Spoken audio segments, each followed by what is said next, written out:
Hi guys, welcome back to my channel. I haven't posted anything for a whole month. March has been a crazy month, but I'm here as scheduled. I told you in my last video that I'd be telling you about the contract from the nursing agency. Before I get into that, I just want to say thank you to everyone who subscribed to my channel. Thanks for all the positive comments, and I'm quite pleased that I'm influencing a lot of people to take up this US nursing, especially nurses from the UK. I've received lots of questions and I've answered everyone that I can in detail privately. So this is why I started this channel, so I can encourage somebody in their career to go on this positive journey like I have. So thank you guys, thank you so much, and keep asking your questions. I'll keep answering them as best as I can. If I don't know the answer, I'll go and find out for you. So here we are. As you notice, I've got lots of paperwork. So before you even get off the ground with O'Grady, they send you a contract. The contract is with O'Grady Peyton, and it's for the entire duration, which is roughly about 2 years for the agency. I'll just go through some key things that I know people are keen to hear about, such as pay, time off, and what's required. So first of all, they speak about the documentation. It speaks about the Nclex, your assignment, working, like professional work term, work schedule, your compensation, benefits, and termination, and other stuff such as contract breach. And they speak of the lawyer and take you to the court. When you see this, you probably change your mind and don't want to move anywhere, but it's not as bad as it sounds. I survived, so can you. So along with the contract, when I got it after I agreed to join the O'Grady program, they send off for your transcript, say yes, you're able to join the program, and then they send you the contract, and they also send you the Nclex preparation agreement. Before you even sign your Nclex agreement, they send you the contract, and the contract is your application. It tells you about the immigration process, that when you pass the Nclex, that O'Grady would petition the U.S. Immigration and Naturalization Service on your behalf, visa approval, visa screen, it speaks about that. Licensure, that they would help you to get your license in a state. If you remember in a previous video, I told you that the state I got registered under to do my Nclex was Minnesota, but I took up a job offer in Virginia. So when I came to work, they had to send off to Minnesota for my license. So that license didn't come through until I got my Social Security. So I worked for a period of probably a month or so on my Minnesota license, pending my Virginia license coming through. And so that license came through after I'd established my address, after I'd established my Social Security number. So there is no delay with working. So it just speaks about that once you're placed, that the nurse will maintain their license once obtained, and you'll keep a current copy on file with the agency. Then they go down and speak of testing. This is all in the agreement. The testing says prior to taking the Nclex, they'll provide you with a study program and material, and you agree to pay a fee. The fee is $200, and it was for 2 textbooks that they sent to me from the US. So I paid $200 and they forward that. So it says that once agreed, you would pay, you agree to comply with the study program, you would submit your interim tests, all the requirements and seminar you'd have to attend. And when they determine that you were ready to take the exam, then they'll provide you with round-trip ticket and shared hotel accommodation for the nurse to travel and take the exam if needed. So in countries like the United Kingdom and the Philippines, they now have test center. I went to, I don't know if you've ever taken your driving test theory in the UK. You go to a Pearson View Center. I went to one in Holborn. There's not one in South London. So I went to Holborn, which is a massive center, and that's where I went to do my Nclex. So that didn't apply. But if needs be, they pay for you. I've known some nurses who've come up from Jamaica. They paid, put them up in a hotel and for their exam. So it speaks about that. Yes, this is one important part to take note of. If you fail your exam, OGP will not provide any further assistance to take the exam, but you're allowed to pay and take it yourself. So what they agree is that they'll pay for you to do the exam.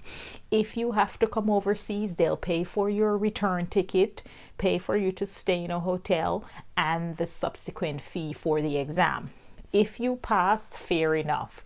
If you don't pass and you have to travel again to do the exam, then you'll have to foot the cost. So you will have to pay for your travel to the US if you're in a country that does not have a testing center, and you'll have to fund your fees. But then it says, however, if the nurse subsequently passed the exam, the ticket costs, with no study assistance from OGP, they will reimburse the nurse for the economy ticket up to the amount of the ticket costs that OGP had paid the first time round. So if they bought your ticket for $300 and then you decide to buy a first class ticket for $1,000, that is your problem. So that's what that is, and all that's cleared up in there. It also says if you require to take an English language like the ESOL, that's for people who didn't study in English, then you would have to foot the costs. Or sometimes it's not a grade that requires your English language requirement. Sometimes it's the visa. So they will decide if you need to take that. So you agree to take the test before the request or the scheduled date by O'Grady. That's the other part. Then we move on to the assignment. Once you agree, so this is the Nclex preparation paper that they send you, and I'll just tell you a little bit about this. It tells you the process, the Nclex process. This is a letter that they send me congratulating me for joining the program, and they're committed to meeting my needs to ensure that I pass my Nclex on the first attempt. So this is the process. This is what you need to take the Nclex. You need your report from CGFNS. This is where they send off for a CES report. The CES report is the Credentials Evaluation Service. I may have mentioned this in a prior video. So you need this, which this is CGFNS report, and that is where your transcript is sent from your university and they certify that you're qualified as a nurse here.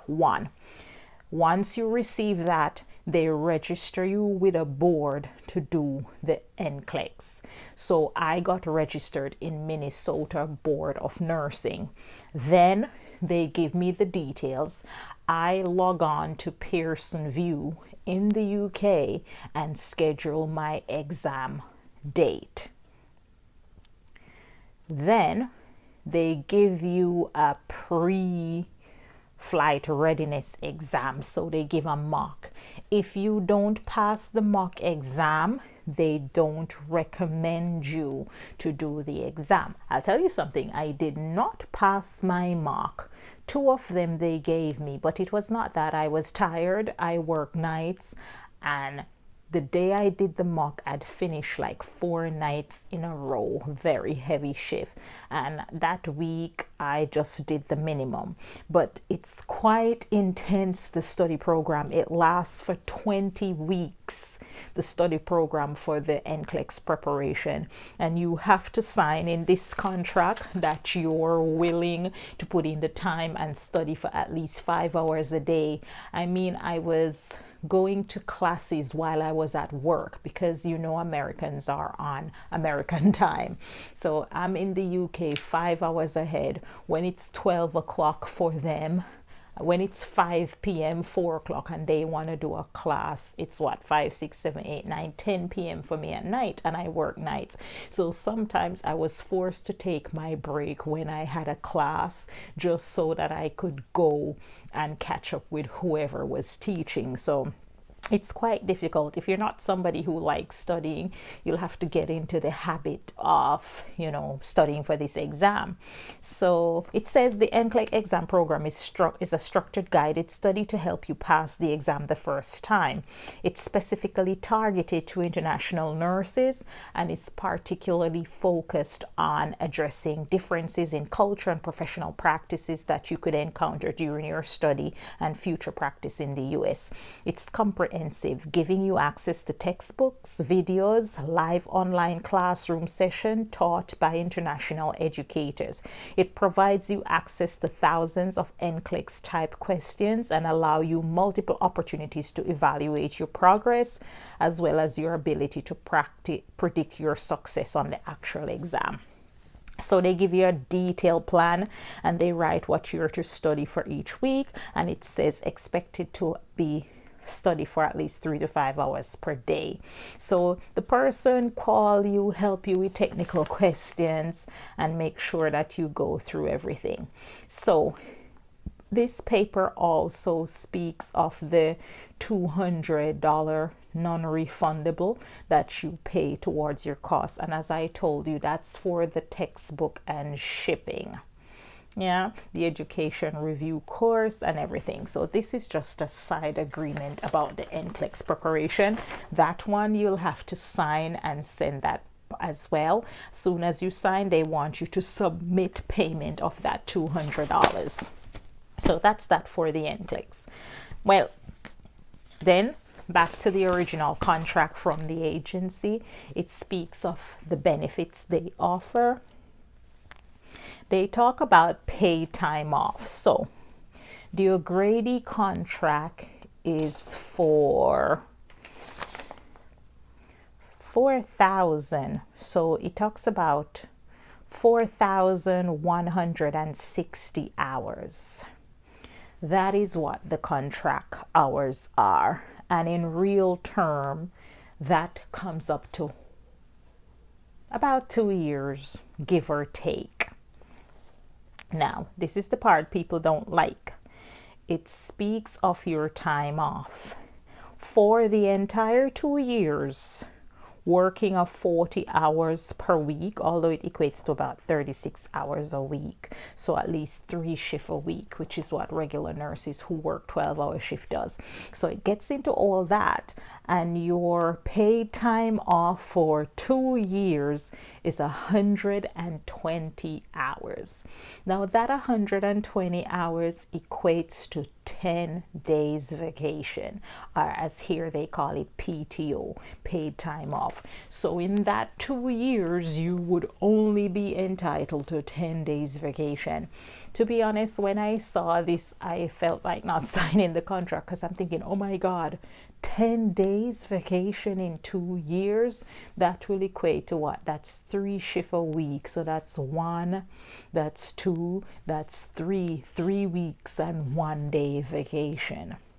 And I'm thinking no, because I had been doing agency nursing in the UK for from 2011, 12, 13, 14, 15, 16, for 5-6 years prior to moving here. So I was used to working and then taking all the vacation off with my kids. I was off summer, I was off Christmas, I was off Easter. Whenever I feel like it, I didn't work. So coming back to a scheduled contract And then hearing that I was just going to get 10 days over 2 years, I just thought, oh my goodness.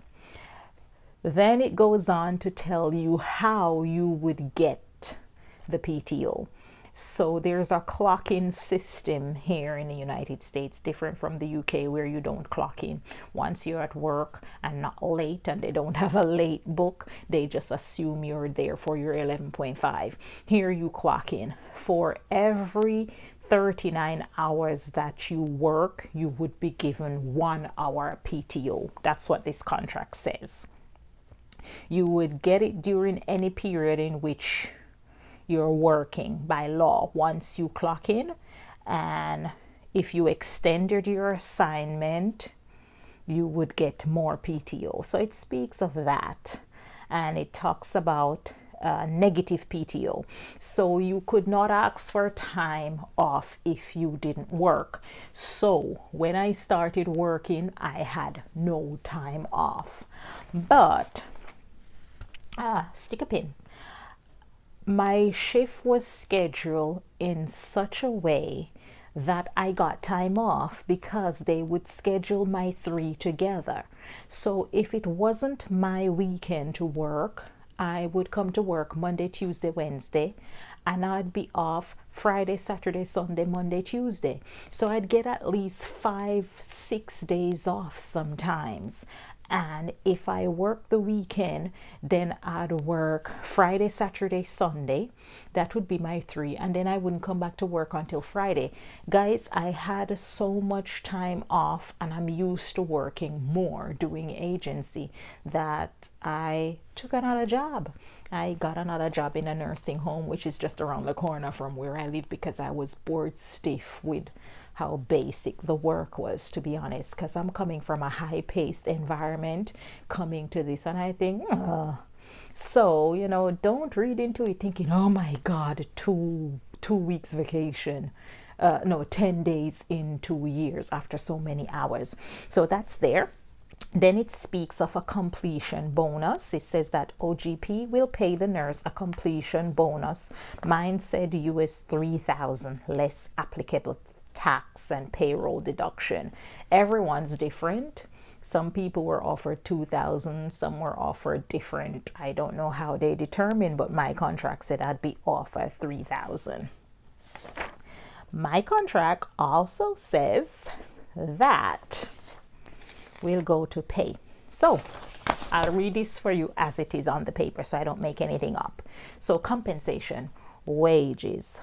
OGP will pay the nurse an hourly rate as determined by OGP for hours work on behalf of the client, which is the hospital, under this agreement.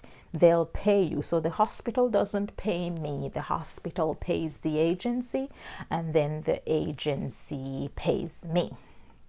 So it says, under the federal law, the nurse's pay rate will meet or exceed the prevailing wage for a nurse in the location of the nursing assignment. I'll tell you what that means. When they told me all the jobs that they had, if you remember from my previous video, I told you I got a job in 9 states. One of the places where I got offered a job was Alabama. Now the pay rate in Alabama was like $26 an hour. But the cost of living in Alabama is really low. I would be able to rent a 3-bedroom for about $800. So the cost of living and the nurse's pay is in line with your state. So that's what that means when it says they'll pay you a rate which will meet or exceed the prevailing wage for a nurse in the location of your assignment. It says compensation varies considerably from one geographical location of the United States to another. The exact hourly rate and overtime premium to be paid can only be determined once the assignment is finalized. However, it will not be less than US $26 per hour. So if you find yourself going to a state where they pay $23 an hour, your fixed basic would not be below 26. The agency would not pay you below 26. So it says that you agree to this, and you would send your timesheet via fax or email. And you don't have to send any timesheet. You clock in at the hospital, and your manager at the hospital every week send off that you've done your hours. So even though, I don't know, maybe in some facilities, and they send a form for you to physically get your manager to sign at the end of each 2-week period that yes, you've worked, and they just put a signature and you just fax it. It's fairly straightforward. I'm kind of used to that doing agency work in the UK, but that was not a problem for me there. Yeah, let me tell you my rate of pay. So once I accepted my assignment, we're still sticking on pay. So the pay goes on to say not less than 26 per hour. And this goes on to say that my paid time off would be 120 hours, and I'd have to work 4,160 hours. And that my pay, the time that I have to work, my 4,160 hours, this is something that I didn't know. That was a surprise. If I take my time off, those hours didn't go towards my contract. So whenever I took some time off, it's like my contract hours would freeze, and it would have nothing to do with the 4,160 hours I owe them. So my 3 weeks vacation that I'm entitled wouldn't go towards my contract. So it's like you'd be penalized for taking some holiday, because your contract would be longer because you've taken the time off. So I didn't really know that. I thought they're my hours. It would still go towards my contract. You just deduct. You just say those 120 hours are hours that you said that I'd get. But apparently not. If you're not working, you do not get the hours towards your contract. Another thing that the contract says, it says that overtime hours extra was not counted towards the 4,160 hours. The 4,160 hours is made up of the 3 shifts a week and no extra. That was what was said in this contract. However, by the time I got here, so I signed this contract. What was that? When did I sign? I signed this contract in 2016. And I didn't get here to work until August 2018. After I started, a few other O'Grady Payton nurses told me that they've changed their mind and decided to give you 4 hours from every overtime you pick up towards the 4,160 hours. So when I heard that, I thought I need to end this contract as soon as, and so I started picking up lots of overtime. I picked up lots of overtime, especially leading down to Christmas. And remember, I told you that I'm used to more hectic work than what they were giving me.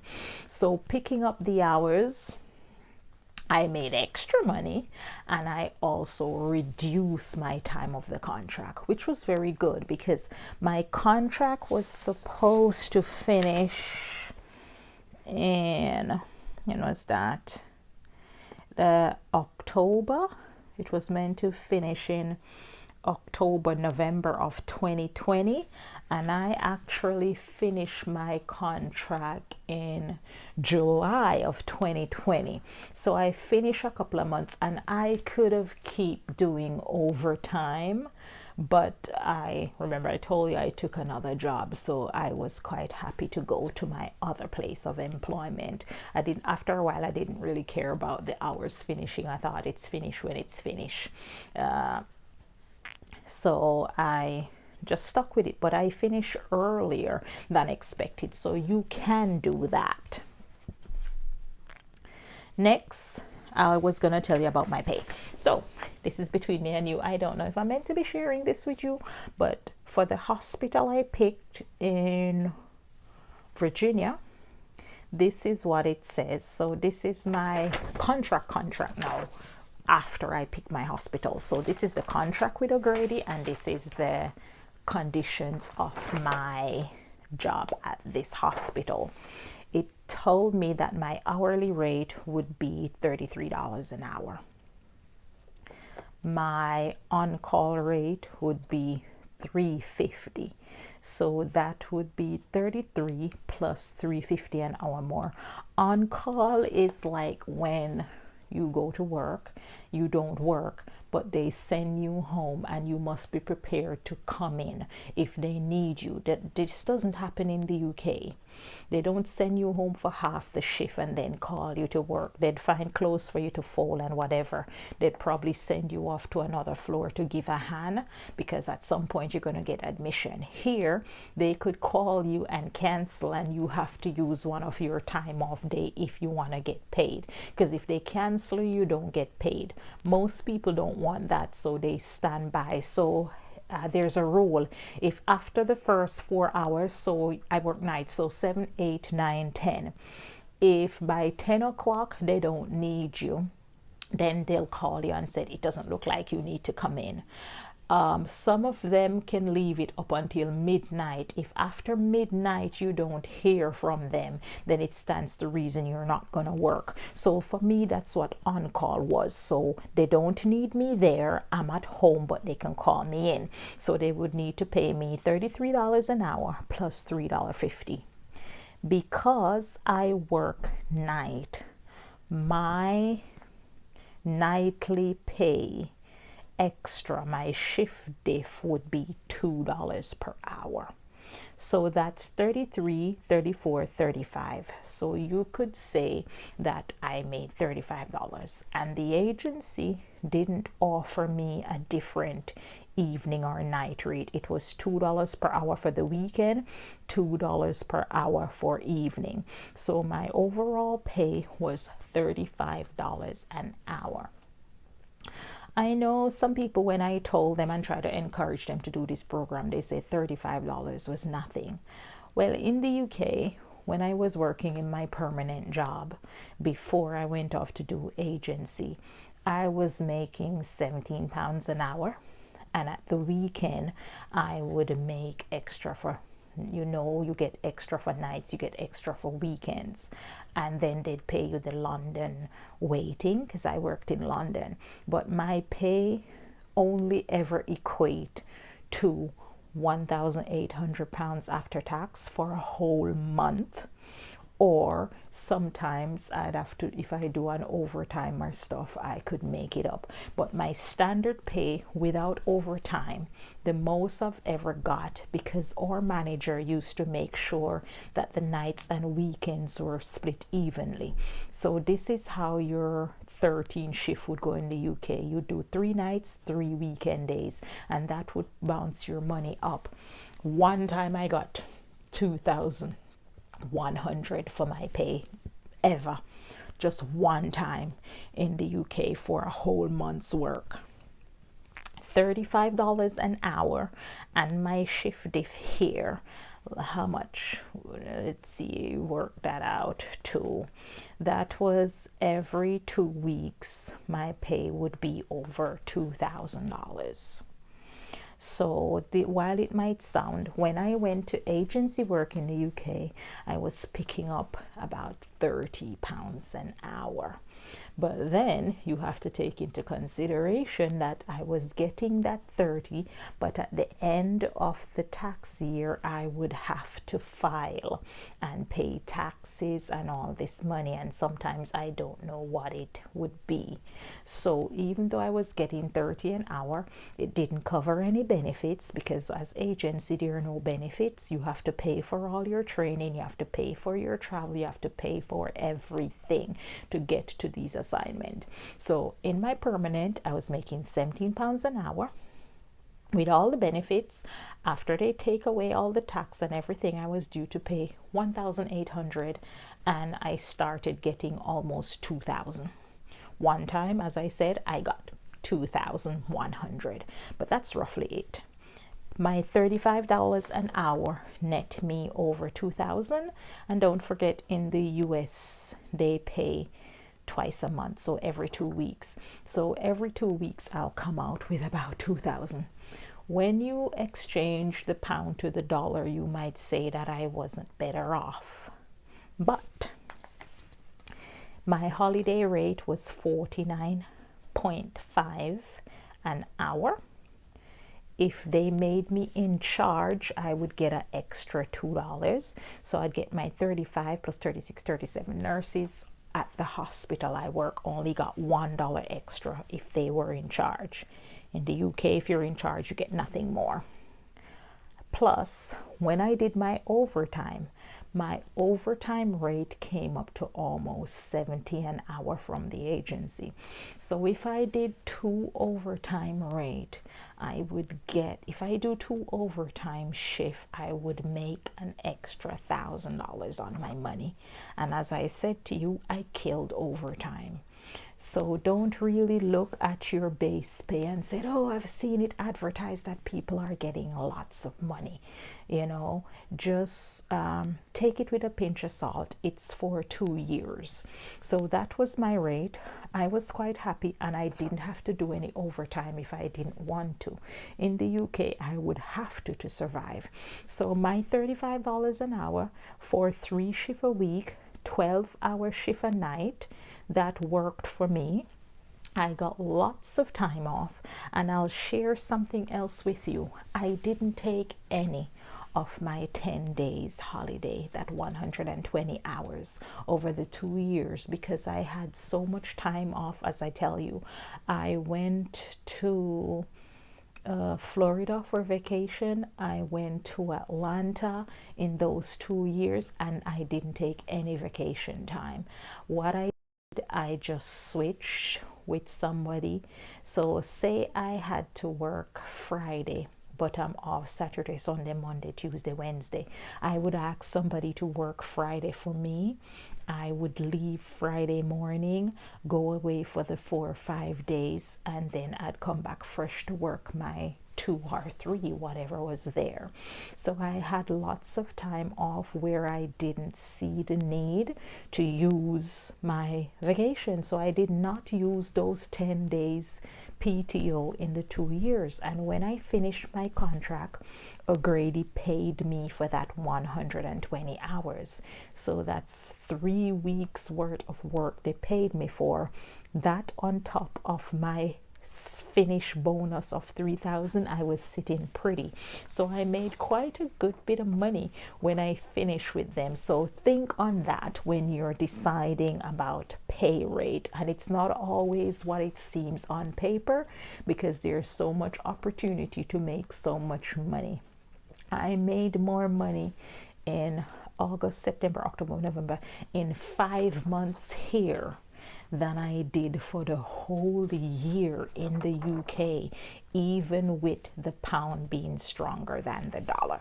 So yeah, it speaks about the bonus, and it talks about unpaid time off. So in terms of sick, if you're off, you don't get paid. There's something here that you can use, Fmla, which is a 12-week no pay, and they secure your job for you. You can take it if your child's sick, your spouse sick, or if you're pregnant, but there is no money to be had with the agency. They speak about insurance plan. They cover you for workers' compensation and professional liability insurance that comes with the agency. They have medical, dental, and vision insurance that you can pick through them, and they take the money from your pay. I did for my whole family. They offer a 401k. I didn't take that up. So the contract speaks about that. I'm wrapping stuff up. I realize this is getting too long, but I just wanted to get through this with you. And then it speaks about termination.